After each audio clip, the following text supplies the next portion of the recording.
ครั้งนี้ซึ่งเขาต่อสู้เพื่อโอ้อวดและสั่งสอนเขาได้ก่อให้เกิดเหตุการณ์โดยไม่ตั้งใจซึ่งหลังจากนั้นก็มาจากพระที่ดีจนสำเร็จในอนาคตเริ่มฝึกฝนและทำความเข้าใจกำลังแข่งขันที่ยากบางครั้งถ่ายที่สุดแล้วความเชี่ยวชาญด้านทางที่2เธอจึงได้ไปถึงระดับที่น่าหวาดกลัวหลังจากที่เซนโลกิกลับไปยังวังของเขาเขาก็พยายามอย่างยิ่งที่จะนึกถึงความรู้สึกของการต่อสู้เมื่อสักครู่นี้ต้องบอกมุมมองจากกองถ่ายเมื่อสักครู่นี้ทำให้เขามีประสบการณ์ที่พิเศษไม่เหมือนใครจริงๆเขาสามารถรับรู้ได้อย่างชัดเจนว่าเส้นทางที่เขากำลังเดินอยู่นั้นถูกต้องสมบูรณ์แบบแล้วเขาเพียงแค่ต้องสงบสติอารมณ์และรับรู้ถึงการเปลี่ยนแปลงของสนามแม่เหล็กไฟฟ้าและกระแสไฟฟ้าโดยรอบอย่างระมัดระวังเช่นเดียวกับที่เคยทำมาก่อนและเขาก็สามารถเข้าใจกองถ่ายได้ในเบื้องต้นและในช่วงเวลาที่เทคโนโลยีกำลังสร้างรากฐานที่มั่นคงนักวิทยาศาสตร์ทั้ง3คนที่เขาถามหาเพื่อทำการวิจัยเกี่ยวกับโครงกระดูกภายนอกก็ได้แสดงผลการวิจัยเบื้องต้นให้เซนโลกิดูอย่างรวดเร็วเช่นนั้นเมื่อเซนโลกิเดินทางมาถึงสถาบันวิจัยที่ทั้ง3คนดูจริงๆของนักกลุ่มได้นำความพยายามในการท่องทดลองด้วยความเคารพในทันทีตรงนั้นมีกติกาแข่งคนที่มีรูปร่างที่ง่ายค่อนข้างจับร่างและใหญ่โตท่านนักบุรุษตามคำสั่งของท่านพวกเราได้ทำงานร่วมเวลาและได้พัฒนาต้นแบบของแขนคนนี้ขึ้นมาได้แล้วในเบื้องต้นผู้ฝึกจิโนก็ก้าวไปข้างหน้าและตั้งแขนบนขนาดยักษ์เข้ากับแขนของตัวเองทันทีขณะที่จิโนกำลังติดตั้งแขนบนนั้นนักบุรุษก็สังเกตเห็นเช่นกันภายในแขนคนนี้มีอุปกรณ์คล้ายแขนแต่กล้ามเนื้อที่สามารถรับรู้และติดกับกล้ามเนื้อแขนของบุคคลได้อย่างแน่นหนาโดยอัตโนมัติคล้ายกับความรู้สึกตอนที่ไอรอนแมนสวมชุดปฏิบัติความทรงจำของเขา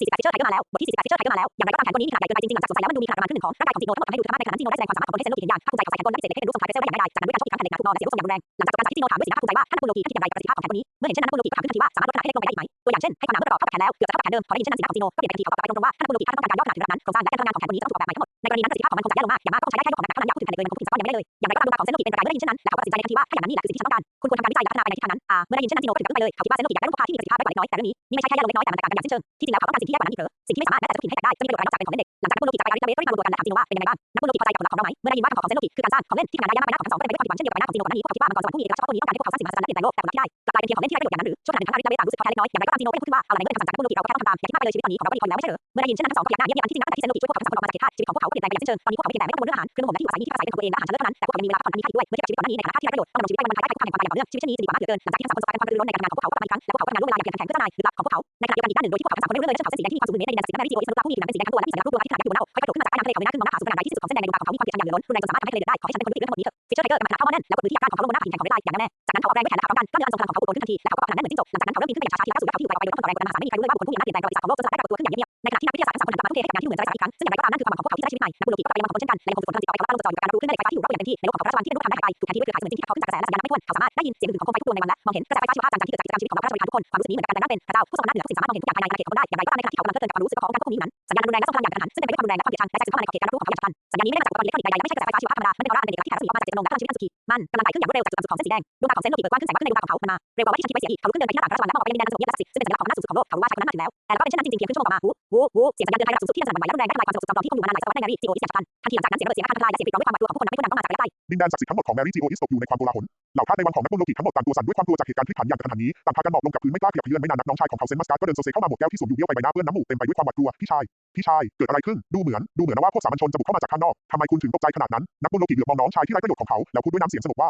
ความสงบเยือกเย็นของเขาซึ่งผิดกับความวุ่นวายรอบข้างอย่างสิ้นเชิงดูเหมือนจะมีเสน่ห์ดึงดูดใจอย่างประหลาดมันช่วยทำให้ร่างกายที่สั่นเทาอย่างรุนแรงของเซนมัสการ์ดสงบลงบ้าง49พระราชวังชาลิยาที่อับอายขายหน้าบทที่49พระราชวังชาลอเลียที่อับอายขายหน้าในขณะนั้นเองการลันหัวหน้าทาสก็รีบวิ่งเข้ามาใบหน้าของเขาแสดงออกถึงความตกใจแต่ก็ยังคงรักษาท่าทีสงบไว้ได้ในระดับหนึ่งเขาคุกเข่าลงข้างหนึ่งแล้วรายงานอย่างรวดเร็วว่าท่านนักบุญโลกินี่มันแย่มากมนุษย์ปลาได้ปีนขึ้นมาจากใต้เส้นแดงเขาคนเดียวเอาชนะทหารยามนับร้อยและตอนนี้เขากำลังปลดปล่อยคาสไปทั่วทุกหนแห่งทาสเหล่านั้นจำนวนมากก่อจลาจลและเริ่มโจมตีผู้คนของเรามนุษย์ปลาหรือเซนมัสการ์ดอุทานด้วยความหวาดกลัวเมื่อได้ยินเช่นนั้นเป็นไปได้อย่างไรมนุษย์ปลาธรรมดาคนหนึ่งจะตกลงฉันเข้าใจแล้วโลกีโบกมือขัดจังหวะบทสนทนาของพวกเขาลุกขึ้นเดินไปเดินมา 2-3 ก้าวในห้องแล้วจึงเริ่มออกคำสั่งที่ชัดเจนอย่างเหลือเชื่อเป็นชุดๆการแล่นไปที่สถาบันวิจัยทันทีและพาอาริจิโนและเวสไปยังห้องลับที่อยู่ลึกเข้าไปในวังจำไว้ว่าต้องดูแลความปลอดภัยของทั้ง3คนนี้ให้ดีที่สุดสำหรับข้าแล้วพวกเขามีความสำคัญยิ่งกว่าทาสทั้งหมดที่นี่รวมกันเสียอีกตกลงการลันตอบรับคำสั่งทันทีโลกีกล่าวต่อว่ายิ่งไปกว่านั้นจงปิดผนึกพระราชวังของข้าและเปิดใช้งานระบบป้องกันระดับสูงสุดอย่างไรก็ตามอย่าปล่อยให้ใครออกไปแทรกแซงสิ่งที่เกิดขึ้นภายนอกปล่อยให้พวกเขาสร้างปัญหาไปเถอะเขาต้องการให้การจลาจลครั้งนี้รุนแรงที่สุดเท่าที่จะเป็นไปได้หลังจากการแล่นจากไปอย่างรวดเร็วโลกีก็หันไปหานักบุญมัสการ์ดซึ่งยังคงอยู่ในอาการมึนงงและกล่าวว่าพี่ชายเจ้าอยู่กับข้าที่นี่อย่าไปไหนอย่ากังวลไปเลยเมื่อข้าอยู่ที่นี่ไม่มีใครทำร้ายเจ้าได้หลังจากพูดจบเขาก็ไม่สนใจใครและเดินไปคนเดียวไปยังลานด้านหลังพระราชวังซึ่งเป็นที่ที่แฮนค็อกและน้องสาวทั้งสองของเธอถูกคุมขังในเวลานั้นลานดังกล่าวก็เต็มไปด้วยความวุ่นวายเช่นกันสเตอรอลิเซียครูฝึกหญิงของ CP9 พยายามจะล่ามแฮนค็อกและน้องสาวอีก2คนรวมถึงโคอาล่าแล้วล็อกพวกเขากลับเข้าไปในบ้านในขณะเดียวกันแฮนค็อกและน้องสาวทั้งสองของเธอมองไปยังทิศทางของควันดำที่อยู่ไกลออกไปพร้อมกับเสียงตะโกนและเสียงท้าฟันด้วยความหวังและความตื่นเต้นพวกเขาได้ยินเหล่าทาสตะโกนชื่อเดียวกันในหลายภาษาฟิชเชอร์ไทเกอร์บุคคลนั้นมาจริงๆทุกสิ่งที่โลกิพูดเป็นความจริงเขามีความสามารถในการมองเห็นอนาคตได้จริงๆในขณะที่ทั้ง2ฝ่ายกำลังเผชิญหน้ากันอยู่นั้นร่างของโลกิก็ปรากฏขึ้นที่ประตูทางเข้าลานบ้านสเตอรอลิเซียเขาพูดอย่างใจเย็นนักบุญโลกิครูฝึกหญิงหยุดการกระทำของเธอทันทีและโค้งคำนับด้วยความเคารพโลกิโบกมือพลางกล่าวว่าภารกิจของคุณเสร็จสิ้นแล้วคุณไม่มีส่วนเกี่ยวข้องกับที่นี่อีกคุณสามารถถอนตัวได้แต่ทาสพวกนี้สเตอรอลิเซียลังเลเล็กน้อยดวงตาของโลกิเปลี่ยนเป็นเย็นชาในทันทีเจ้าไม่เข้าใจคำพูดของข้าหรือใช่เมื่อสัมผัสได้ถึงออร่าที่ไม่อาจปฏิเสธได้จากโลกิหัวใจของครูฝึกหญิงก็สั่นไหวเธอไม่กล้าขัดคำสั่งแม้แต่น้อยซึ่งหันหลังและรีบออกจากลานไปทันทีตอนนี้ในลานเล็กๆแห่งนี้เหลือเพียงโลกิแฮนค็อกอกซันเดอร์โซเนียมาริโกและโคอาล่าเท่านั้นสายตาของโลกิเหลือไปเห็นแฮนค็อกซึ่งยืนอยู่แถวหน้าโอกาสที่ผมเคยบอกคุณไว้ได้มาถึงแล้วร่างกายของแฮนค็อกอกสั่นเล็กน้อยด้วยความตื่นเต้นเธอมองชายตรงหน้าดวงตาของเธอเต็มไปด้วยอารมณ์ที่ซับซ้อนอย่างยิ่งมีทั้งความหวังความกลัวความรู้สึกขอบคุณและความรู้สึกไว้วางใจเล็กน้อยที่แม้แต่ตัวเธอเองก็ยังไม่ทันสังเกตทันใดนั้นโลกิก็โยนเดนมุชิสีทองขนาดเล็กไปให้เธอนี่คือเดนมุชิสำหรับใช้ติดต่อในอนาคตโปรดเก็บรักษาไว้ให้ดีตอนนี้พาพี่น้องของพวกเจ้าไปด้วยปะปนไปกับทาสที่กำลังหนีอย่าหันหลังกลับและหาทางเอาชีวิตรอดให้ได้เขาหยุดชั่วครู่แล้วกล่าวเสริมด้วยน้ำเสียงที่มีความหมายว่าจำไว้ว่าข้อตกลงของเราเพิ่งเริ่มต้นอิสรภาพที่คุณกำลังได้รับในตอนนี้มีเงื่อนไขแฮนค็อกกอดเดนมุชิอุ่นๆไว้แน่นเธอมองไปที่โลกิราวกับอยากจะพูดอะไรบางอย่างแต่สุดท้ายแล้วคำพูดมากมายของเธอก็เหลือเพียงแค่การโค้งคำนับอย่างนอบน้อมจากนั้นเธอก็ดึงพี่สาวทั้งสองของเธอซึ่งต่างก็ตื่นเต้นและมึนงงไม่แพ้กันรวมถึงโคอาล่าที่ได้แต่ยิ้มฝืนๆแล้วรีบวิ่งออกจากลานบ้านไปโดยไม่หันกลับมามองหายลับไปในแสงไฟที่วุ่นวายและความมืดมิดยามค่ำคืนเมื่อเห็นร่างของพวกเขาทอดลับไปโลกีจึงหันหลังกลับและเดินอย่างช้าๆไปยังจุดสูงสุดของพระราชวังของเขายืนอยู่บนระเบียงกลางแจ้งมองลงไปยังดินแดนศักดิ์สิทธิ์แมรี่จีโออิสทั้งหมดซึ่งถูกไฟและเหตุการณ์วุ่นวายกลืนกินไปเขามองเห็นมังกรสวรรค์นับไม่ถ้วนกำลังตื่นตระหนกถูกธาตุที่โกรธแค้นไล่ล่าและทุบตีพร้อมกับส่งเสียงกรีดร้องอย่างน่าสยดสยองเหล่าเทพเจ้าที่เคยอยู่สูงส่งเบื้องบนบัดนี้กลับดูโทรมราวกับสุนัขจรจัดท่ามกลางความโกลาหลนั้นร่างมนุษย์กล้าสูงใหญ่ราวเทพปีศาจกำลังทำลายโซ่ตรวนที่ซิมโบลิสต์ความเป็นธาตุทั้งหมดอย่างไม่อาจต้านทานได้บนใบหน้าของโลกิไม่มีร่องรอยของความเห็นอกเห็นใจหรือความสงสารเลยแม้แต่น้อยเขามองดูเหตุการณ์ทั้งหมดและรอยยิ้มจางๆก็ปรากฏขึ้นที่มุมปากของเขาขอให้โลกเก่าที่เสื่อมโทรมนี้ลุกไม่รุนแรงยิ่งขึ้นไปอีกและเมล็ดพันธุ์แห่งโลกใหม่ของข้าพเจ้าได้ถูกหว่านลงไปอย่างเงียบๆแล้วโลกิยืนอยู่บนระเบียงราวกับผู้สังเกตการณ์ที่ไม่เกี่ยวข้องมองดูเหตุการณ์การทำลายล้างที่กวาดล้างไปทั่วดินแดนศักดิ์สิทธิ์อย่างเย็นชาเขารู้ว่ายุคเก่ากำลังล้มสลายท่ามกลางเปลวไฟที่โหมกระหน่ำและยุคใหม่ของเขาก็เพิ่งเริ่มต้นขึ้นทันใดนั้นเองเสียงฝีเท้าที่รีบร้อนและวุ่นวายก็ดังมาจากชั้นล่างของพระราชวังทันทีหลังจากนั้นการลันหัวหน้าทาสก็วิ่งขึ้นมาอย่างรวดเร็วและรายงานว่านักบุญโลกี พระราชวังชาเลียมาถึงแล้วเธออยู่ที่ทางเข้าพระราชวังขอความคุ้มครองจากท่านเมื่อได้ยินเช่นนั้นโลกีก็เลิกคิ้วขึ้นเล็กน้อยพร้อมกับรอยยิ้มที่เล่นปรากฏขึ้นที่มุมปากเขาหันหลังกลับเดินอย่างสบายๆกลับเข้าไปในห้องโถงใหญ่แล้วนั่งลงบนโซฟาขนาดใหญ่ที่ทำจากหนังของราชาแห่งท้องทะเลจากนั้นก็พูดอย่างเกียจคร้านว่าให้เธอเข้ามาในไม่ช้าชาเลียพาเลสก็ถูกดึงตัวเข้ามาณขณะนี้เธอไม่มีท่าทีสง่างามราวหงส์ที่เคยแสดงออกในอดีตอีกแล้วฝาครอบแก้วที่ใช้เป็นสัญลักษณ์แสดงสถานะของเธออยู่บนศีรษะมีรอยแตกของลายจุดที่เห็นได้ชัดอยู่แล้วชุดเดรสสีขาวราคาแพงของเธอฉีกขาดของลายจุดและเต็มไปด้วยฝุ่นและสิ่งสกปรกใบหน้าที่เคยบอบบางและงดงามของเธอเต็มไปด้วยความหวาดกลัวและตื่นตระหนกอย่างสุดขีเรากับเพิ่งรอดชีวิตจากภัยพิบัติมาทันทีที่เห็นโลกินั่งอยู่บนโซฟาอย่างปลอดภัยพระราชวังชาเลียก็เหมือนได้พบทางออกเธอไม่สนใจมารยาทของเผ่ามังกรฟ้าอีกและรีบวิ่งเข้าไปหาเขาโดยตรง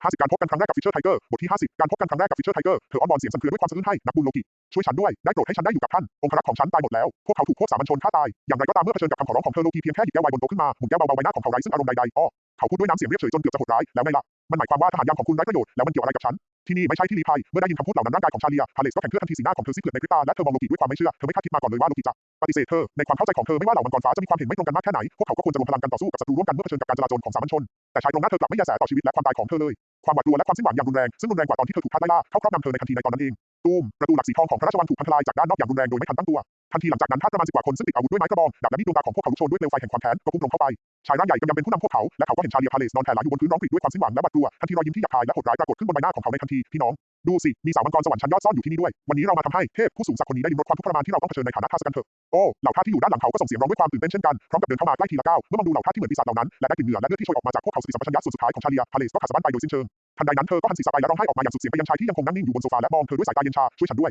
โลกีได้โปรดช่วยฉันด้วยถ้าช่วยฉันจะยอมทำทุกอย่างไรก็ตามเสียงร้องขออย่างสิ้นหวังของเธอไม่เพียงแต่ไม่ได้รับความสงสารแต่กลับทำให้ทาสผู้เป็นหัวหน้าหันไปมองโลกีแทนเขาสำรวจมังกรฟ้าเพศชายผิวขาวเนียนคนนี้ตั้งแต่หัวจรดเท้าแล้วยิ้มอย่างโหดเหี้ยมโอ้ยังหวังให้ไอ้คนไร้ประโยชน์นี่ช่วยแกอีกเหรอฮ่าพี่น้องทำไมเราไม่ฆ่าไอ้คนนี้ก่อนเพื่อความสนุกแล้วค่อยมาลิ้มลองผู้หญิงคนนี้กันล่ะว่าไงดีทันใดนั้นเป้าหมายของเราทาสทั้งหมดก็เปลี่ยนจากพระราชวังชาเลียไปเป็นโลกิพวกเขาคำรามชักอาวุธออกมาและพุ่งเข้าใส่โลกิโดยตรงแต่โลกิกลับถอนหายใจอย่างหงุดหงิดพลางมองดูมดที่กำลังวิ่งตรงมาหาเขาไม่แม้แต่จะลุกขึ้นยืนยังคงเอนกายอยู่บนโซฟาและค่อยๆยกมือขวาขึ้นประกายไฟฟ้าเจิดจ้าพุ่งออกมาจากปลายนิ้วของเขา10 ล้านโวลต์การทายประจุซอกระแสน้ำสีน้ำเงินพ่นพุ่งออกมาจากปลายนิ้วของโลกิในทันทีกระแสไฟฟ้านี้ไม่ได้พุ่งตรงไปยังจุดใดจุดหนึ่งแต่กลับเปลี่ยนรูปกลางอากาศกลายเป็นตาข่ายไฟฟ้าขนาดมหึมาที่ถักทอขึ้นจากรูไฟฟ้าตัวเล็กๆนับไม่ถ้วนตาข่ายไฟฟ้าที่มีแรงเหวี่ยงมหาศาลนี้ได้ห่อหุ้มทาสทั้งหมดที่รีบวิ่งเข้ามาในทันทีชั่วขณะหนึ่งเสียงเดียวที่ดังอยู่ในห้องโถงคือเสียงซออันน่าขนลุกของกระแสไฟฟ้าและเสียงกระตุกของกล้ามเนื้ออันเจ็บปวดของเหล่าทาสที่ถูกทำให้เป็นอัมพาตอย่างสมบูรณ์จนไม่สามารถแม้แต่จะกรีดร้องได้ภายในเวลาเพียง2 หรือ 3 วินาทีแสงไฟฟ้าดับลงทาสที่ก้าวร้าวประมาณ10 กว่าคนนอนอยู่บนพื้นน้ำลายฟูมปากตัวไม่เตรียมเป็นสีดำหมดสติไปโดยสิ้นเชิงหลังจากทำทุกอย่างเสร็จแล้วโลกีก็ค่อยๆลุกขึ้นจากโซฟาราวกับว่าเขาแค่ตกแมลงวันน่ารำคาญ2-3 ตัวอย่างไม่ใส่ใจในขณะเดียวกันชาเลียพาเลสต้องมองภาพตรงหน้าอย่างว่างเปล่าเรากับเป็นการลงโทษจากพระเจ้าจิตใจของเธอว่างเปล่าโดยสิ้นเชิงเธอมองดูโลกีค่อยๆจัดปกเสื้อของเขาจากนั้นก็เดินเข้าไปในส่วนลึกของพระราชวังเรากับกำลังเตรียมตัวกลับไปพักผ่อนในห้องของเขาโดยไม่มีทีท่าว่าจะหันกลับมามองเธออีกเลยความรู้สึกถูกทอดทิ้งและความหวาดกลัวอย่างรุนแรงเข้าครอบงำหัวใจเธออีกครั้งเธอไม่สนใจศักดิ์ศรีหรือท่าทีสงบเสงี่ยมลุกขึ้นยืนโดยใช้ทั้งมือและเท้าจากนั้นก็รีบวิ่งและสะดุดล้มตามร่างของโลกิที่กำลังถอยห่างออกไปโลกิหันไปมองพระราชวังชาเลียที่อยู่ด้านหลังซึ่งตอนนี้ตกตะลึงอย่างที่สุดจ้องมองเขาด้วยสายตาที่สงวนไว้สำหรับเทพเจ้าแต่เขาก็ไม่ได้สนใจเธอเลยเขาเพียงแค่หันหลังกลับและมองไปยังประตูวันที่พังทลายอย่างใจเย็นเรากำลังรออะไรบางอย่างแล้วไม่นานนักร่างสูงใหญ่กำยำที่แผ่รัศมีแห่งความโกรธแค้นและฮาคิอย่างไม่สิ้นสุดก็ค่อยๆปรากฏออกมาจากเปลวไฟนอกประตูจุดศูนย์กลางของความวุ่นวายนี้คือวีรบุรุษมนุษย์ปลาฟิชเชอร์ไทเกอร์เขาเห็นท่าที่ล้มลงและไม่เตรียมราว10 กว่าคนอยู่กลางห้องโถงในทันทีจากนั้นเขาเห็นโลกิยืนอยู่ไม่ไกลนักโดยไม่ได้รับอันตรายใดๆและเห็นพระราชวังชาเลียสั่นไหวอยู่ด้านหลังเขาดวงตาของฟิชเชอร์ไทเกอร์ลุกโชนด้วยความโกรธจ้องมองไปยังโลกิในทันทีในความคิดของเขามังกรฟ้าหนุ่มตรงหน้าผู้นี้คือผู้กระทำผิดที่ทำร้ายทาสเหล่านี้อย่างแน่นอนคลื่นแห่งเจตนาฆ่าอันรุนแรงได้แผ่ปกคลุมไปทั่วทั้งห้องโถงในทันทีด้วยแรงผลักดันจากเจตนาฆ่าชาเลียพาเลสจึงหวาดกลัวจนเกือบจะกรีดร้องออกมาอีกครั้งแต่ทำได้เพียงเอามือปิดปากไว้อย่างไรก็ตามโลกิผู้เป็นศูนย์กลางของเจตนาฆ่ากลับยังคงสงบและเยือกเย็นเช่นเคยเขายังเป็นฝ่ายเริ่มพูดขึ้นมาทำลายความเงียบสงัดนั้นเสียด้วยซ้ำฟิชเชอร์ไทเกอร์กับคนแรกของกลุ่มโจรสลัดสุริยะวีรบุรุษแห่งเกาะมนุษย์ปลาฉันไม่เคยคิดเลยว่าเราจะได้พบกันแบบนี้เมื่อได้ยินโลกิเรียกชื่อของเขาได้อย่างถูกต้องแม่นยำแถมยังพูดโดยปราศจากความเย่อหยิ่งหรือความตื่นตระหนกใดๆที่มังกรฟ้าควรจะมีฝีเท้าโจมตีของฟิชเชอร์ไทเกอร์จึงชะงักไปเล็กน้อยเขาขมวดคิ้วและพูดด้วยน้ำเสียงเย็นชาแหบพร่าว่ามังกรฟ้า